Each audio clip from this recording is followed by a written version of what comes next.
Hello, everybody, and welcome. Here we are again. This is the weekly Green Live. We are in the episode number 5. My name is Pedro Pereira, and it's a great pleasure to have you here today.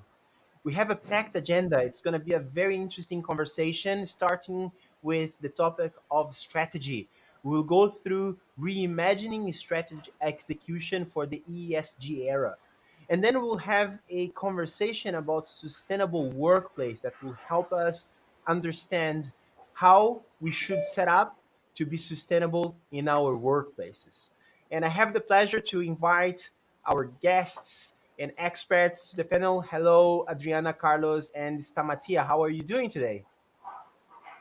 Hello, We are Pedro. doing All great. good. Enjoying some sun this morning. Is it? Amazing. All right. So, how was your week? Any highlight of your week so far before we jump into the content? Getting ready to talk about sustainability in the professional services industries, finalizing my move to a new house. That's been the week. And right after this call, you and I are going to also engage with a customer on very much quite the same topics, Pedro. So let's not be late for that one. Absolutely. I just have one highlight before we jump into the content here. I was on Clubhouse this week. For those who doesn't know, Clubhouse, it's a very brand new social app that is only by voice, and you have moderators and people are talking about different topics. And there was one person that are into startups, and she was talking about her sustainability initiatives. Can you believe that she's focusing on Christmas and making sure everything that people acquire for Christmas is sustainable? So she is making a sustainable Christmas. Isn't it a good topic for us to talk in the future, close to December? It is, and I think I will also get some insights on that because we had internally in our family we saw that those big bunches of presents and we thought this is unsustainable. Let's stop this and let's do it in a different way. We will talk about that. Wonderful. All right, everybody. So let's kick this off once and for all. Well, I said we are going to have a round about strategy execution. And I have a picture here just to give you a background of why I'm going to talk about that to you. Check this out. Anybody knows this man? Not the one on the left, the one on the right. Yes, for those of you in the strategy field, this is Robert Kaplan, one of the co-creators of the Balanced Scorecard and the strategy map that revolutionized how we do strategy execution. And I had the pleasure prior to my life at SAP to work for more than 10 years in the field of strategy execution. And Dr. Kaplan, he was really an advocate for, making it easy for everybody to align to execute on strategy. I have here with me one of his books, The Execution Premium. And in Execution Premium, he managed to cover several important elements about how you define your strategy and how you set yourself to execute that strategy. And if I open the book and I find one of the elements that he's got in the book, are the perspectives of the balanced scorecard.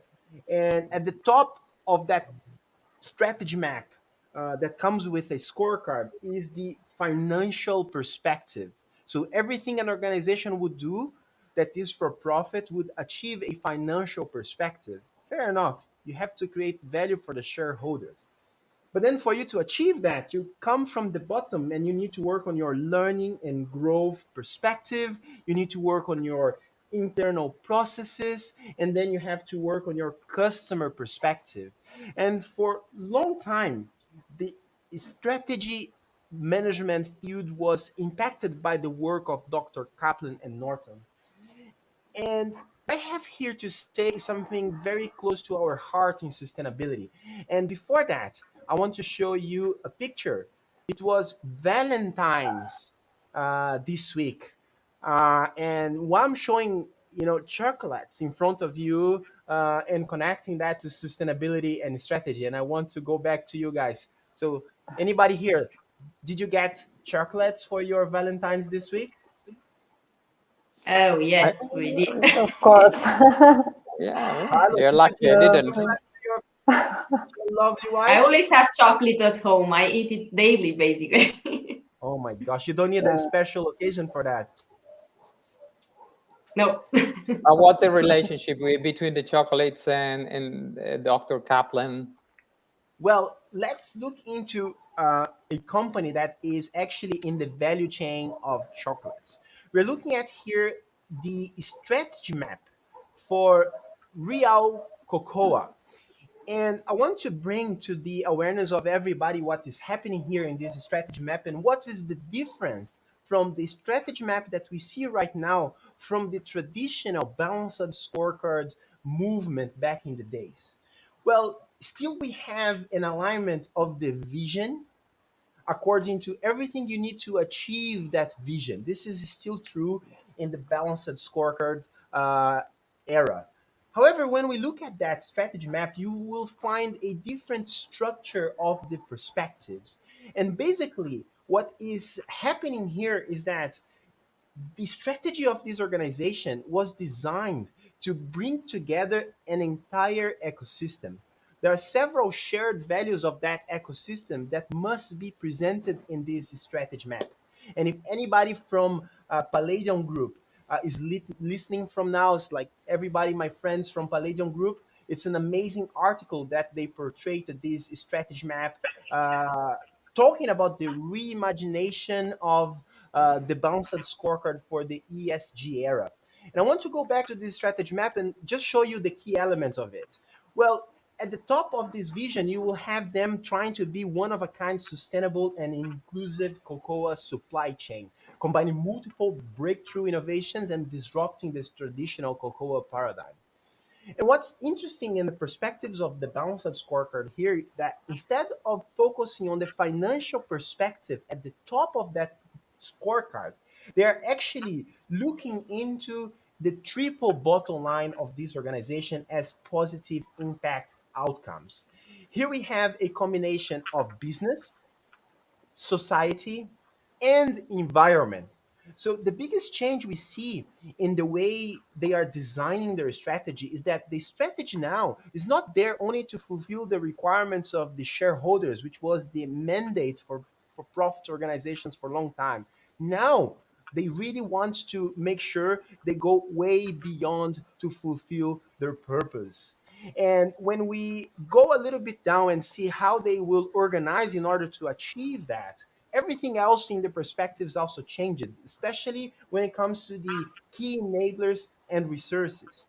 Everything here needs to be in place to support a sustainable and innovative process. Everything in the organization regarding processes should be now sustainable. And that's the key difference that sustain tech, the sustainable technology, can bring here. And once you have sustainable and innovative processes, you can bring that back to the value for stakeholders, not only shareholders. And here is what is amazing about this model, everyone. They are looking into the off-takers, the brands, traders, and processors, the investors and founders, of course, they are part of the stakeholders, not the only stakeholder that they care about. But also you have here other stakeholders like the government and especially the community and existing landowners. After all, they are in the cocoa business. So they are looking at the outgrowers of that. And that is a picture that demonstrates that the entire strategy of this organization has been redesigned to cover the ecosystem and has been focusing on an execution that creates not only value for the shareholders, but for everyone involved in the triple bottom line. And now I just want to show you why we keep talking about sustain tech day in and day out. And that's what comes in the next slide. You see, the strategy map and the execution of that strategy map would benefit from the use of compliance and transparency, eco-efficiency, and innovation. Everything that we talk every week in these calls here. It means that you can use technology for the purpose of creating value that is sustainable and supports everyone in the ecosystem. So I'm happy that you are now looking into this topic not only as a technology topic, but a strategy topic. And if you have any questions, any comments about the strategy, we will be more than happy to cover here today. So, going back to all of you, what do you think? Is the strategy in need for reimagination in order to comply with the ESG era? What are your opinion, everyone, about this topic? You know, what I feel, what I find interesting is that great minds of the past, let's talk, for example, about Adam Smith for a second, is the father of our economy, but he missed the sustainability point. And we all missed a lot of things, but he's one of the, the big ones, and he missed it. He thought that this planet was going to provide unlimited resources, and now we realize that that's not the case. Same happens with the strategy gurus like Kaplan. He missed the point. And the question that we have to ask ourselves is which points we have now taken into consideration, like the sustainability one, but which other points we're missing? I Yeah, fully good agree. point. I guess when I look at the reimagination of the framework, I think this is exactly what they are trying to bring to surface, right? So there were a lot of applications of the balanced scorecard in the past that took into consideration ESG, the triple bottom line.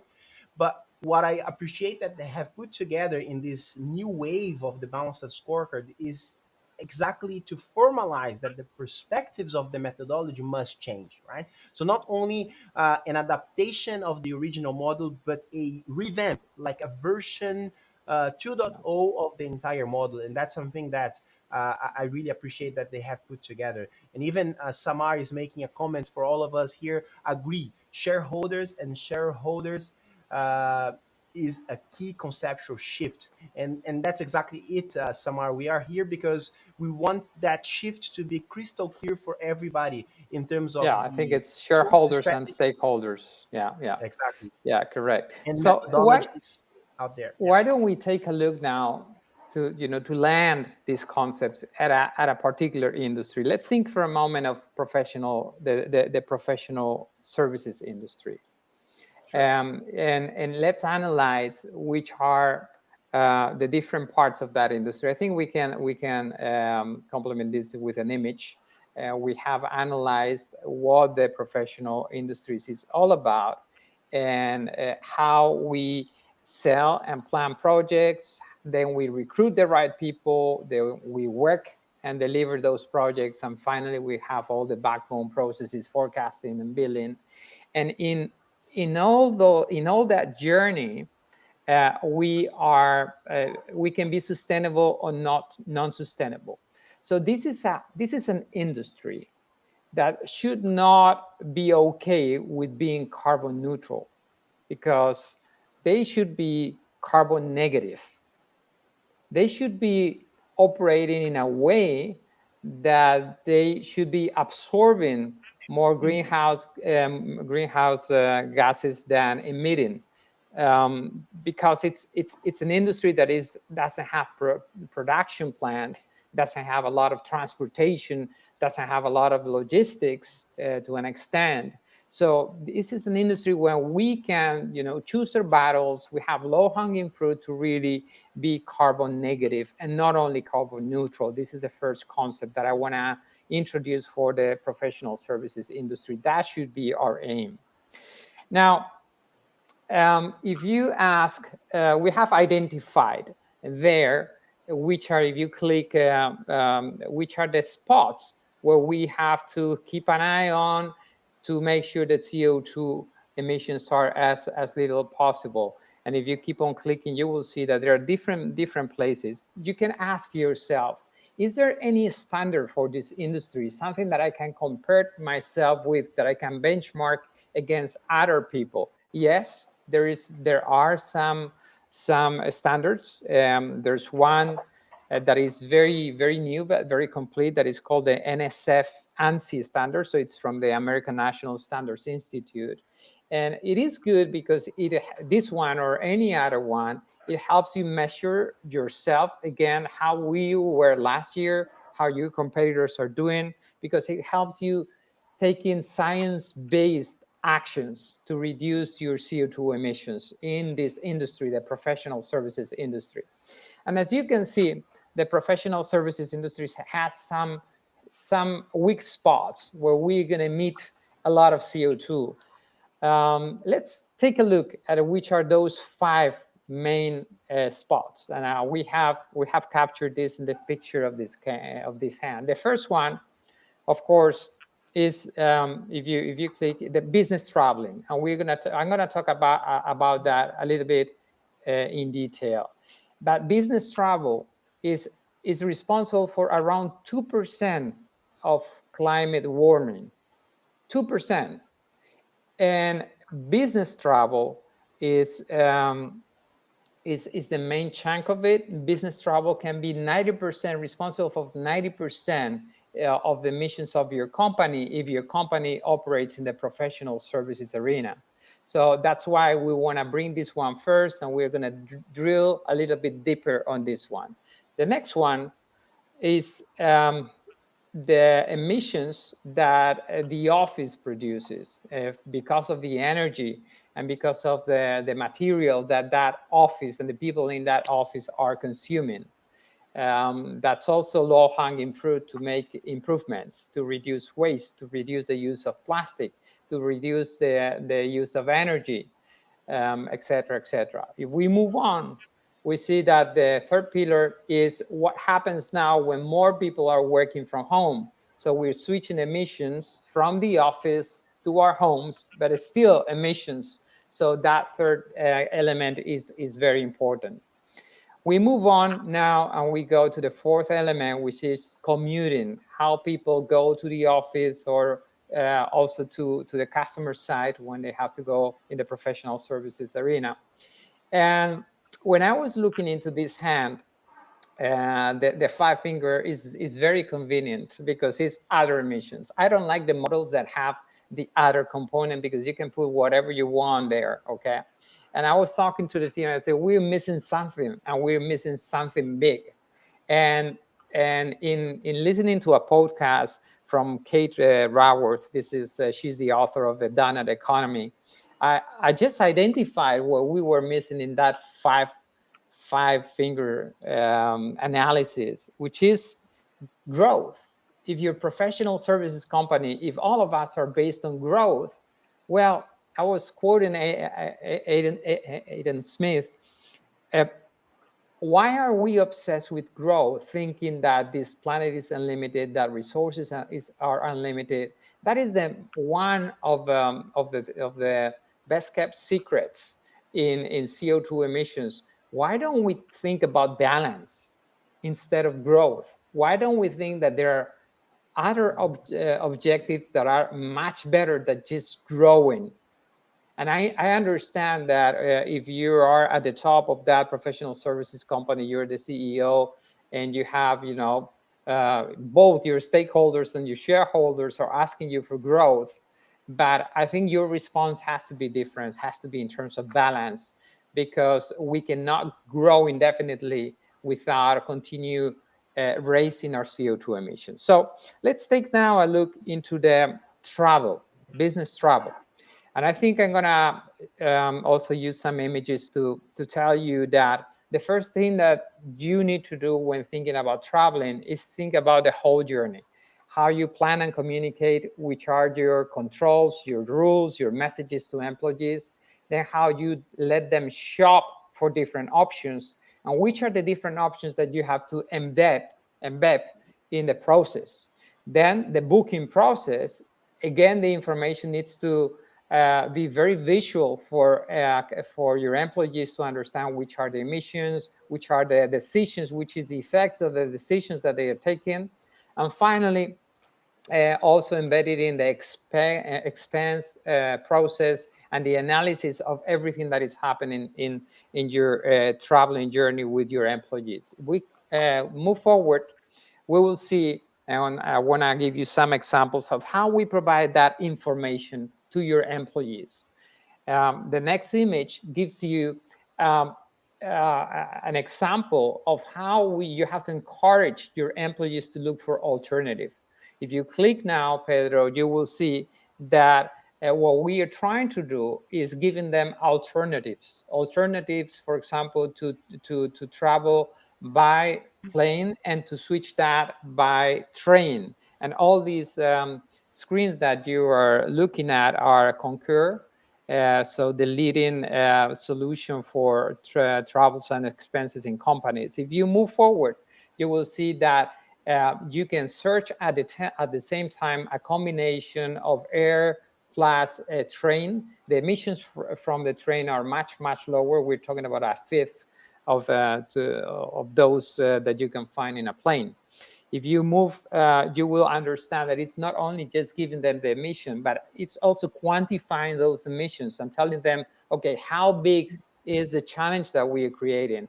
In this case, we're talking about tons of CO2 per person. I think we said this the other day, but just to give you a ballpark number, every person in the world has a quota of 3.8 tons per CO2 per year, and a trip from Palo Alto to Frankfurt is 4.8 tons. So you would consume a year and a half worth your quota of CO2 emissions. It's very important to share this with people. If you move forward, Pedro, we will see that we can search also flights, not only by price, but a combination of price and emissions. If you do, for example, two hops, 2 jumps, you will be emitting much more, even if you may be saving money, but you are emitting much more CO2. If we move forward, we see that this does not only apply to what we are doing, but also to what we are not doing.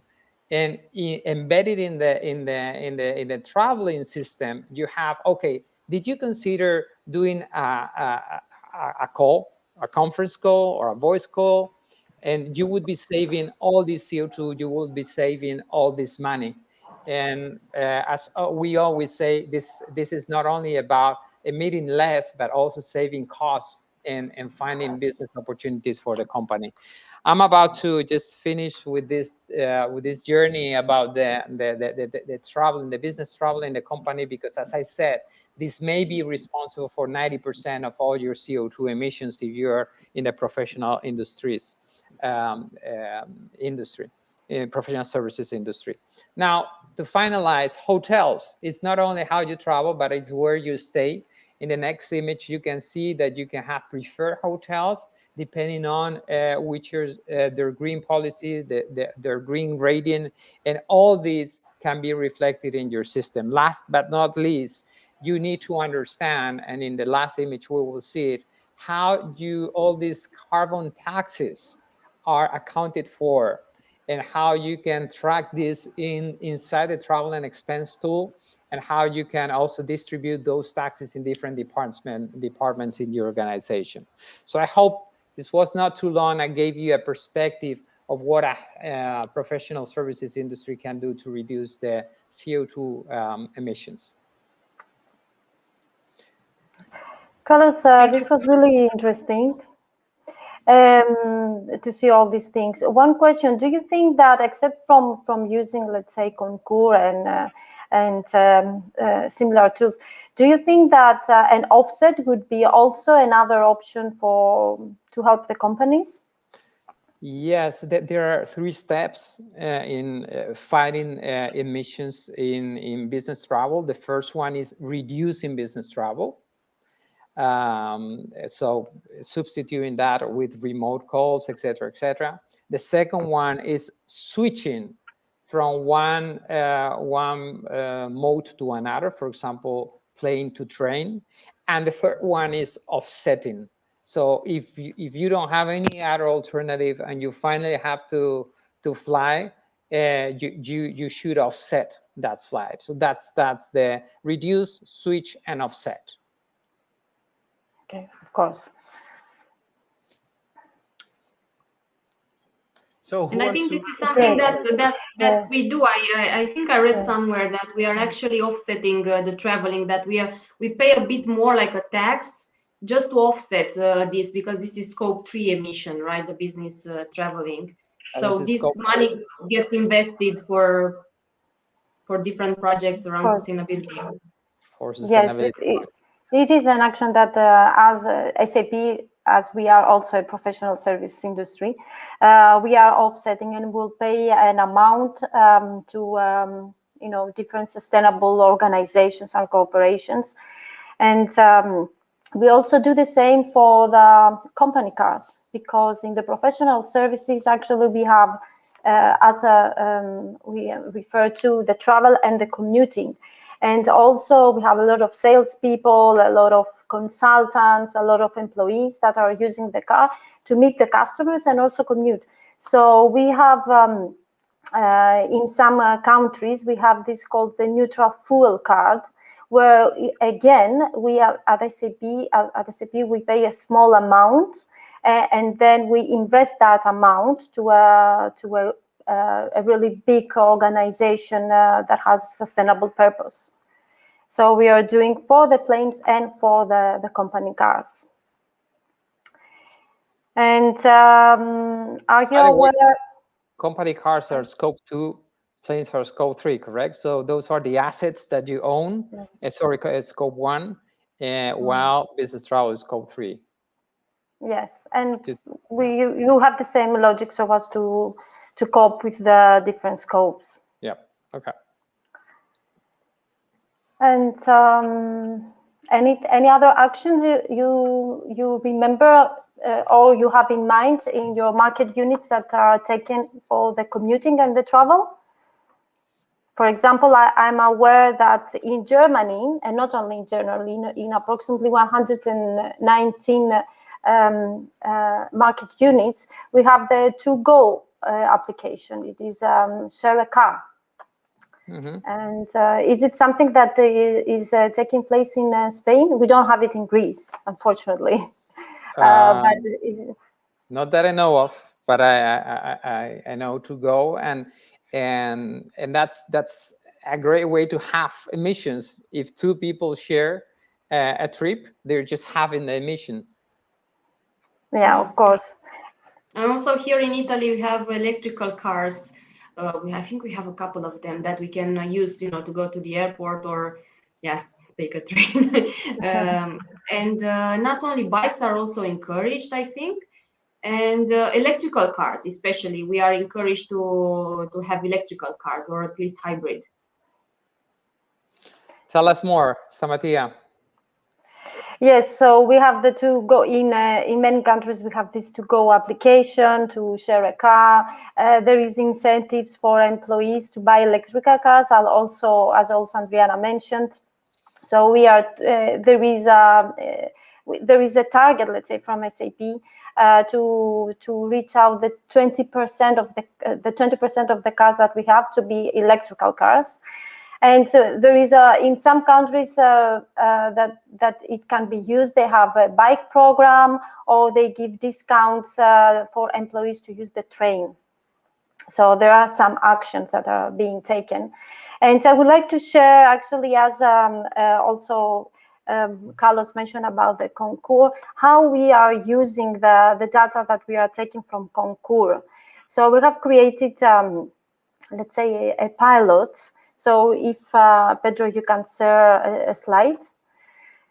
And so we have created this dashboard. We took the data from concours, and especially for the market unit Spain. And we just saw that it is in the top right corner, as you in the slides. So yes, it's not so clear. But you can see in red the CO2 emissions that comes from the plane, and in green, the CO2 emissions that comes from using the train. And these are all the travels that Spain employees did within the year. So we saw that the CO2 emissions that comes from plane are five times higher than the CO2 emissions that comes from train. And actually, if we replace the plane with the train, we will have almost 404 tons of CO2 reduction, so which is really big. Of course, we cannot do that. And I think, Samantha, it's very interesting because I'm sure this is the case in many other geographies. For example, we have that heavy traffic between Rome and Milan in Italy. That happens the same in Spain, which the heavy traffic is between Madrid and Barcelona. So most of the trips are there. A big percentage of them are there. And we also have high-speed train. So it's very convenient. The time is very similar. Just I think that why is people taking the plane if they can take the train? Why do you think that happens? We visualize very clearly in that image. Because it's they think that the plane is maybe more comfortable, or some of them they have a VIP, let's say, access to the plane. So it's a matter of concept. It's a matter of how they think it is. Actually, you have, and also the mileage, I think, right? Gathering miles and get more advantages. You can think of many reasons, but this is a challenge that we face with our customers. Don't think of any reason. Just know the reason. You have to know the reason. It's not enough with thinking that they do this because A, B, or C. And that's why we have, Qualtrics and technologies to really get to know why people are doing things. And with that information, then you can tackle that information, because at the end of the day, let's imagine for a second, Adriana, as you were mentioning, that people do that because they get the free miles, and then they can go on vacation with those free miles. Let's imagine that that's the case. First, we shouldn't imagine, we should know for sure, but let's imagine that we know for sure that that's the case. Well, then you have to think about the incentives or disincentives that you need to put together as an organization to solve that issue. But we are taking here the typical steps. First, we need data. Okay, we need data to analyze. Once we need data, we need real information, mix that with real information, feedback from people to understand the data. And finally, we need to take action with something that discourages or encourages the right behavior. Sorry for the interruptions, Samatia. No, it's not interruption. It's really important what you mentioned. Yeah, sorry, if I can add something here regarding planes versus train, because we don't want to kill the airplanes and the airlines in the world, but I know for sure that usually this short haul like Madrid, Barcelona, Rome, Milano, they are not even that profitable. So for the airlines, it's not really there they make their profit. It's more their intercontinental flights, their long haul flights. So it's not just a matter of sustainability. Yes, and not only now that we are just touching on that point, how do we envision the future of mobility for people, the future of vacations, and not only business travel, but vacation travel? The thing is, we cannot tell people you cannot travel long distance, but instead of doing two, 3 small trips in your summertime, you're so lucky that you can pay for 2 or 3 small long distance trips. Do one only, but a longer one. Have more meaningful experiences wherever you want. So I mean the story needs to be articulated around that reality. The reality is that we cannot afford, as a species, we cannot afford traveling so much. And it's not only traveling, right? It's also the products that we use. What about the plastic? I know that SAP, we have single-use. Actually, we want to reduce the uses of the plastics. Is Adriana? Is it something that you are doing in Italy?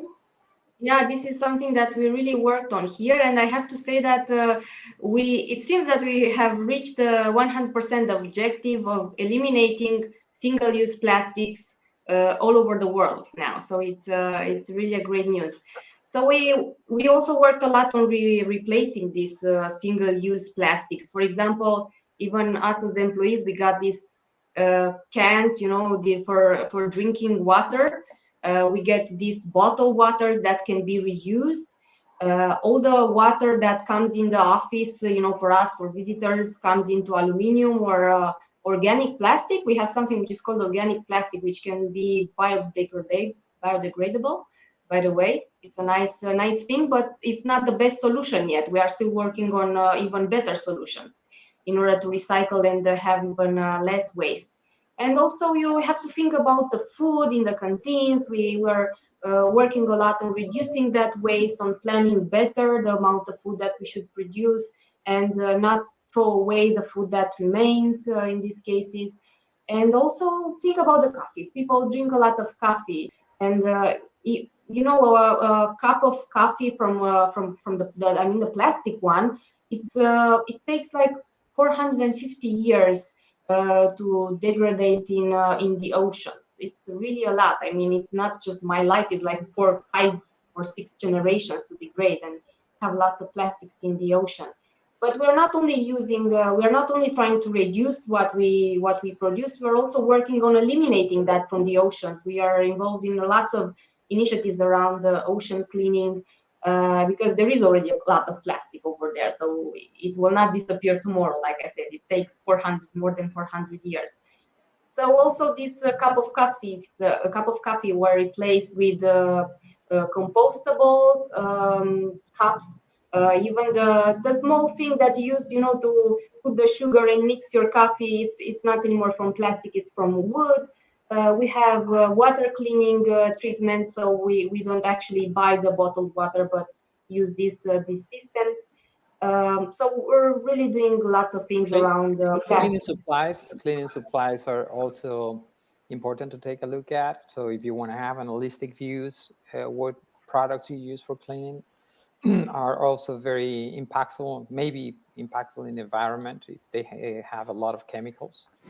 That's not.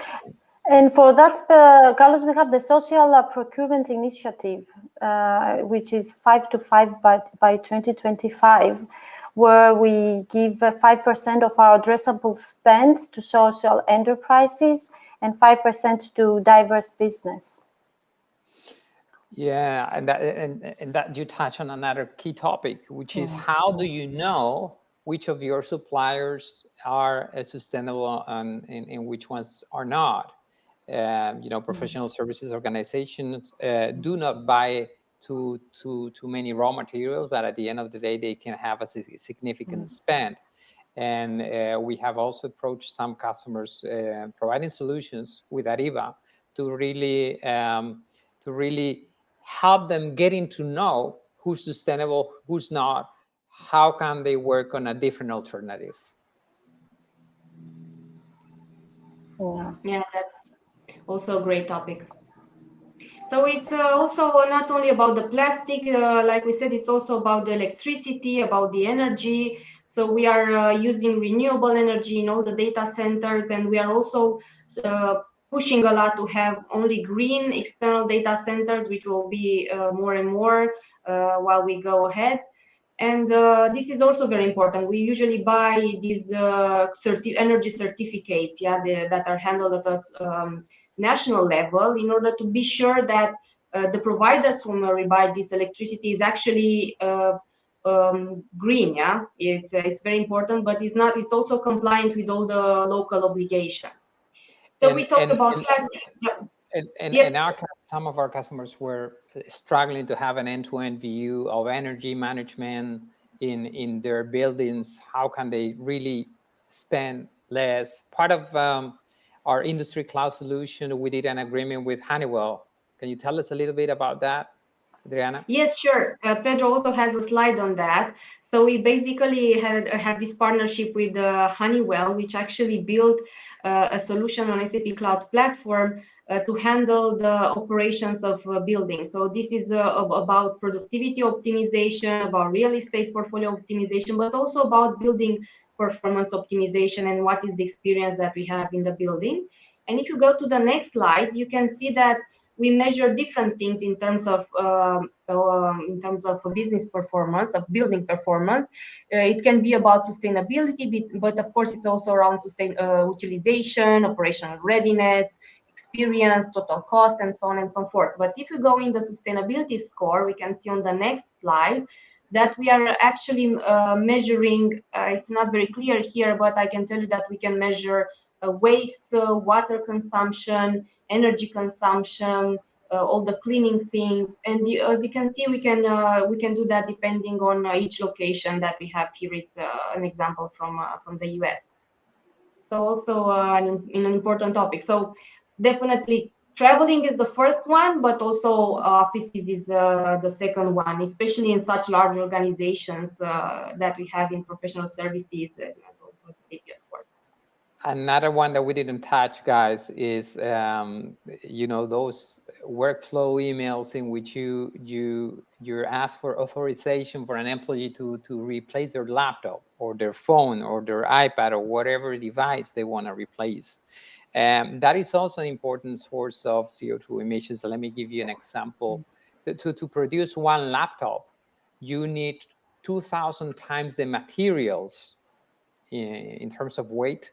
2,000 times the materials are used to produce that laptop, whether that's water, plastics, and all kinds of raw materials. So the impact is huge. So let me give you an example. This laptop that I'm using right now, I would have been entitled to change it, I don't know, half a year ago, 8 months ago. And I have so much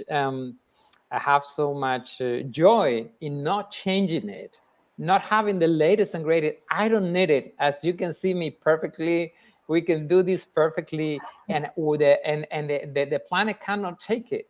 So what I will make sure is that I will continue using this until really its end of life, if we cannot repair it. And if we can repair it, we will do it. And I think we need to instill this attitude of people really taking the pleasure of using things until the real end of life. Yeah, and not only that, we actually, because at a certain point we'll have to change it, by the way, we also refurbish equipment, and we also resell it on second-hand markets. Yeah, so we don't just throw it away. When it's possible, we reuse it. Correct. See this from a company perspective, the savings opportunities, the cost savings opportunities, but also the new business models. Imagine that you market a product that is not closed. Imagine a phone.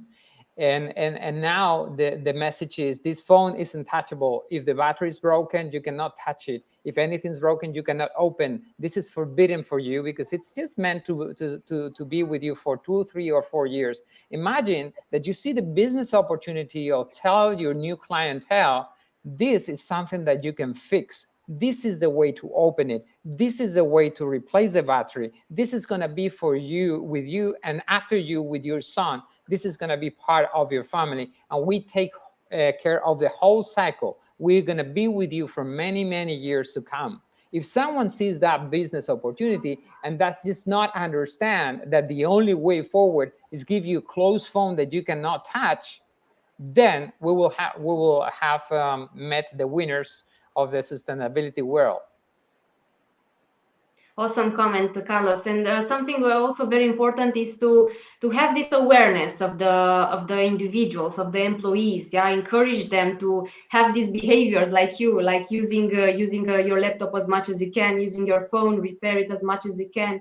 It's very important, and we are working really very intensively on this. And I know also that lots of our partners are working on empowering the individuals, engaging them in activities, but also our partners are working also with their customers, to prioritize sustainability topics on CEOs' agendas, which is very important.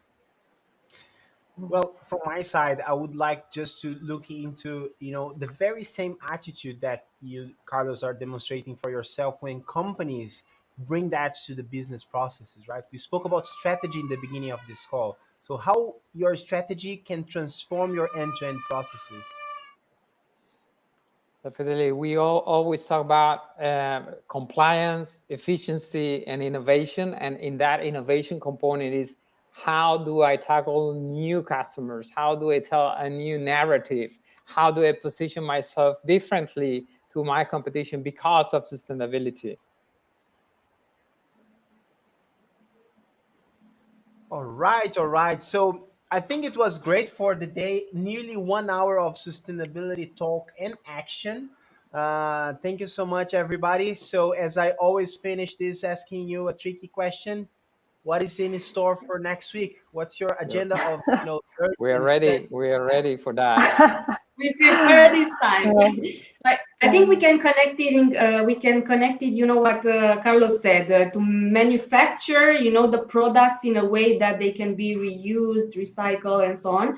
So repaired. So we can talk about manufacturing and what's the impact on sustainability and how we can have a more sustainable approach in that area.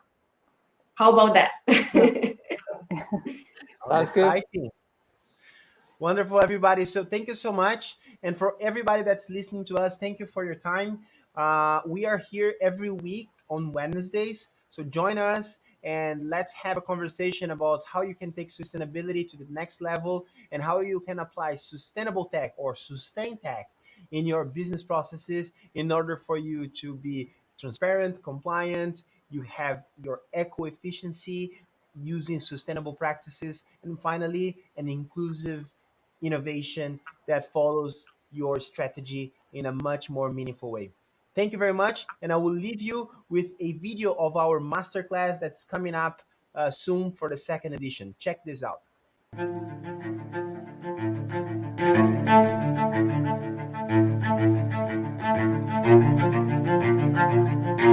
We need to make it happen. We have to be pragmatic. How we take care of the people, how we take care of the prosperity, and how we take care of our planet.